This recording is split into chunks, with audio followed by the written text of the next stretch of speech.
comienza la última comunicación que tenemos en esta mesa del léxico, en la cual vamos a escuchar a Sergio Parrillas Manchón, que nos va a hablar, va en la línea de lo que ya hemos hablado antes con Ito, ¿no? Análisis del uso del género gramatical femenino en la comunidad gay joven de Twitter, ¿vale? Sergio, ¿nos escuchas?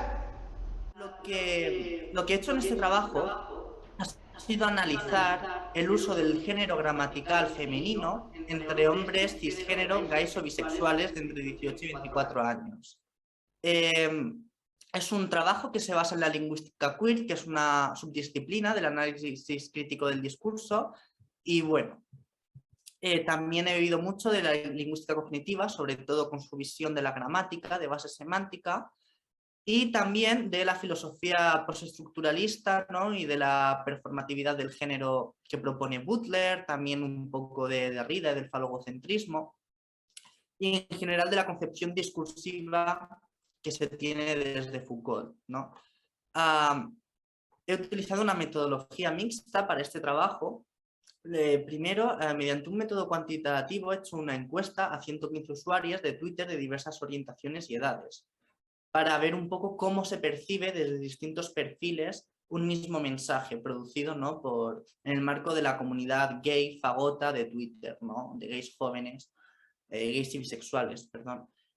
Luego también le ha seguido un método cualitativo, pues he analizado en torno a 100 tweets, he creado un pequeño corpus artesanal para analizar el uso del femenino gramatical entre gays y bisexuales jóvenes.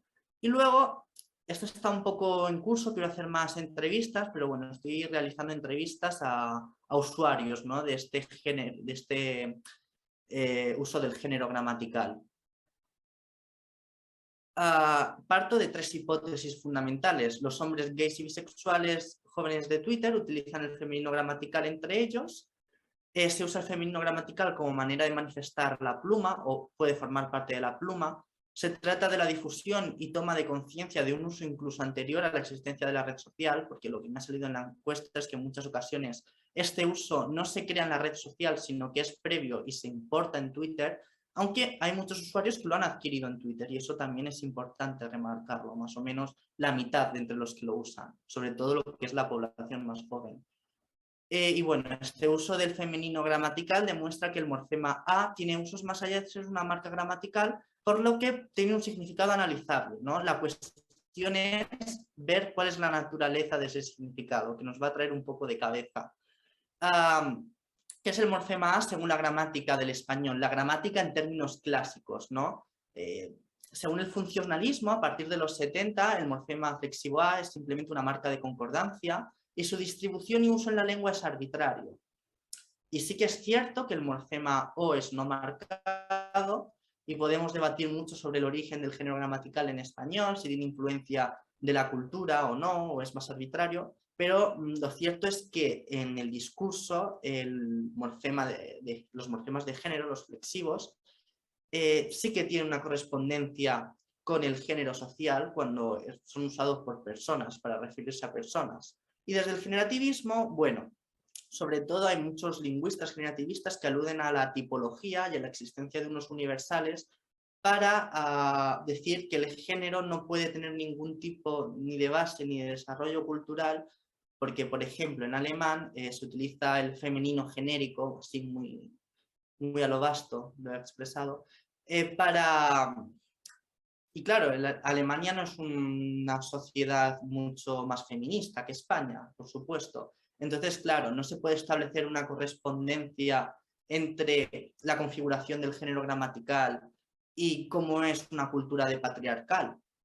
Pero eso no quiere decir que a nivel discursivo y a nivel conceptual, en sincronía, se pueda reinterpretar y puedan haber unos usos del género gramatical que puedan focalizar al sujeto femenino o que puedan ocultarlo. Y por supuesto eso no quiere decir que asociando el género gramatical al género social no puedan ocurrir fenómenos como el que vamos a analizar ahora, que es el uso del femenino entre hombres cisgénero que que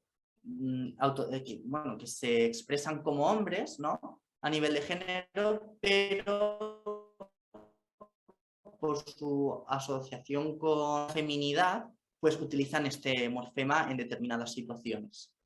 En nuestro marco teórico, yo por supuesto que soy más afín al cognitivismo, pues bueno, sobre el desarrollo del género gramatical, Lakoff tiene una obra que es Women, Fire and Dangerous Things, donde explica que hay ocasiones en las que las categorías gramaticales sí que se ven fundamentadas en un tipo de cultura y que la metáfora como proceso creativo y proceso significativo puede afectar a cómo unas partículas se ordenan dentro de unas categorías gramaticales, ¿no? El asociar a las mujeres con el juego y las cosas peligrosas pues ya nos da una idea.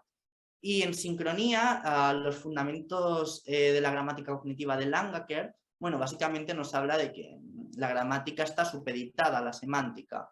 Entonces, al tener una conceptualización de las lenguas naturales, pues como lenguas semánticas y no más como lenguas formales, sí que nos da más marco, ¿no? Para ese planteamiento sociopragmático, ¿no? En el que en el español el género gramatical puede actuar como un vehículo del género social y no solo del género social, sino en este caso de identidades queer, ¿no? de maricas con K, de hombres gays que son disidentes del género en cierta manera o performatizan el género femenino de alguna forma.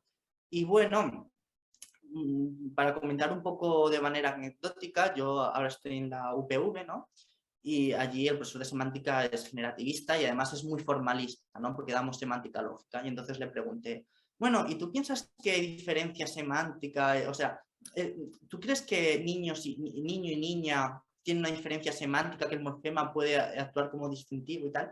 Y me dijo que la palabra niño y la palabra niña imponen condiciones de verdad distintas, así que incluso desde el formalismo más ramplante no es antiintuitivo pensar que el morfema de género, como ya decía James Liu, que desde el funcionalismo también es un gran formalista, el morfema flexivo puede tener una sustancia semántica, no digamos una forma léxica, que ya sería algo más dentro del sistema, pero sin significado. Vamos a hablar específicamente cómo se construye, ¿no? Las palabras a través de este morfema, ¿no? Un poco cómo caracterizaríamos el uso de este morfema. Yo he encontrado que se usa en la construcción de neologismos léxicos, es decir, en la formación de nuevas palabras. Se utiliza, como ha mencionado Pedro,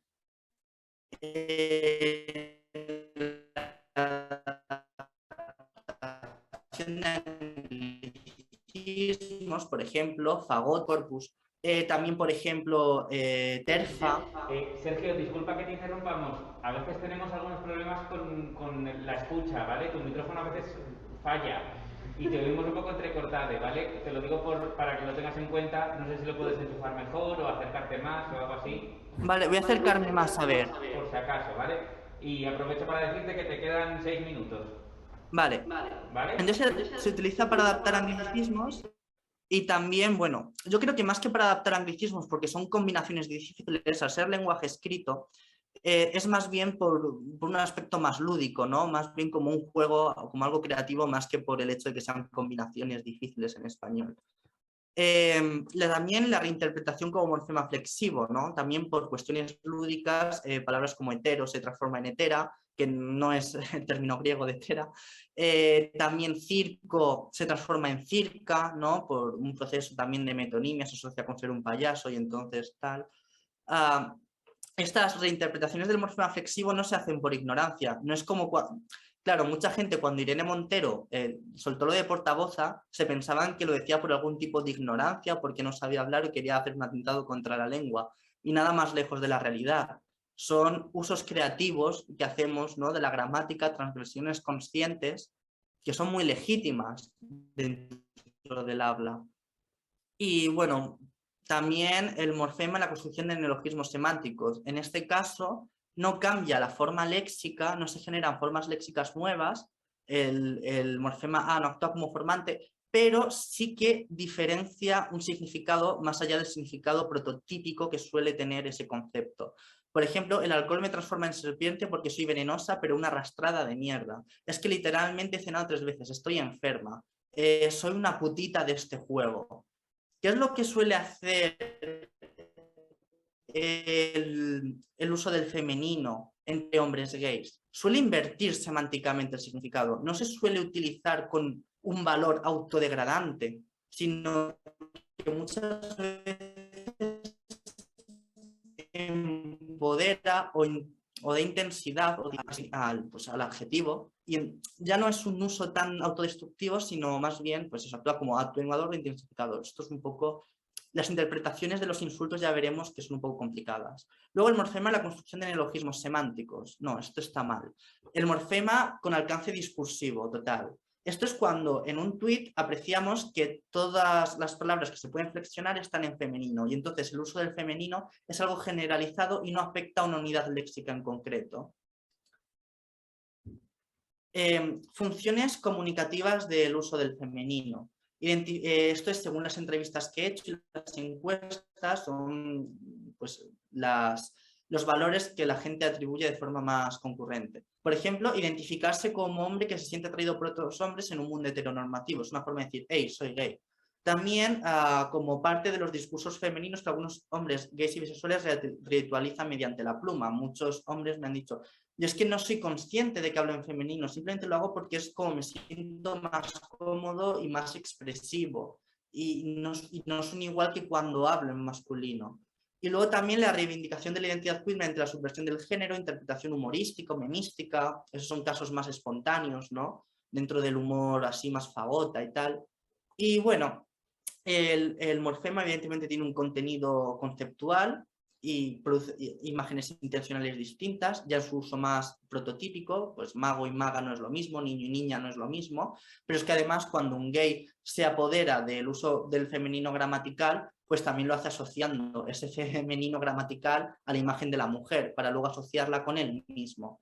Y bueno, nunca has visto una perra como yo, es lo que he dicho de los insultos, que cambian de significado. El efecto pragmático del insulto ya no es tal, ya no es degradativo, sino que es más bien autoirónico o un valor que es difícil de describir, ¿no? Pero hemos dado cuenta de que cuanta más edad y cuanto más heteronormativo es el interlocutor, más lo interpretará como un insulto, y cuanto menos edad y menos heteronormativo sea el interlocutor, más lo interpretará como algo incluso positivo, ¿no? El ser una puta, el ser una bad bitch. Y bueno, aquí es un poco muestras, ¿no?, de cómo intensifica el uso del femenino, pues que no se usa en plan peyorativo, sino como que hablas con más poder, más performance. Es un poco también el concepto de performance y demás. Y bueno, pues esto se basa pues en unas creencias acerca del género, pues lo masculino es más serio, más riguroso, más racional, lo oficial, también es lo seco, lo insulso, lo básico, lo heterobásico, ¿no? Y lo femenino lo no lo pícaro, lo elegante. Entonces, estas cosas no se asocian también y se juega mucho, ¿no?, con esa serie de asociaciones. Y bueno, pues básicamente concluimos con que los gays bi jóvenes de Twitter utilizan el femenino gramatical como vehículo de su identidad, sirviéndose de los mecanismos de la lengua e incidiendo en el sistema. No es un fenómeno extralingüístico porque de hecho crea formas léxicas nuevas y demás. Y la conceptualización de este morfema se fundamenta en los discursos que construyen el género femenino y masculino.